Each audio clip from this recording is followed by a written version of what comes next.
तर बघा, यासाठी आपल्याला काही महत्त्वाचे आकडे लक्षात घेणे गरजेचे आहे. त्यामध्ये बघा, एकूण जागा त्या 127 आहेत, म्हणजे या बाकी मागच्या वर्षीच्या तुलनेमध्ये खूपच कमी जागा आहेत.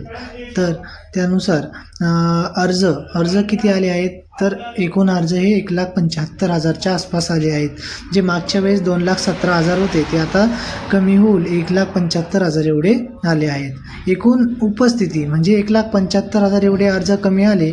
त्यातही आपल्या एक्झाम हॉलमध्ये निम्मे मुलं ही अब्सेंट होते. तर आपण विचार केला, सरासरी एक आकडा काढला तर 1,10,000 एवढा आकडा आपल्याला येऊ शकतो.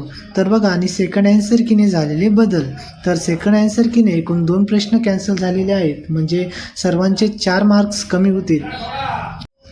एकूण उत्तर बदल हे 5 झालेले आहेत, म्हणजे आणि जे बदल झाले त्यामध्ये सर्वांचेच उत्तर हे कमी होणार आहेत. म्हणजे ज्यांचे प्रत्येक मुलाचे 7-8 ॲव्हरेजली मार्क कमी होणार आहेत. त्यामुळे जो कट ऑफ 120च्या आसपास लागणार होता तो आता कट ऑफ कमी होईल असे दिसून येत आहे.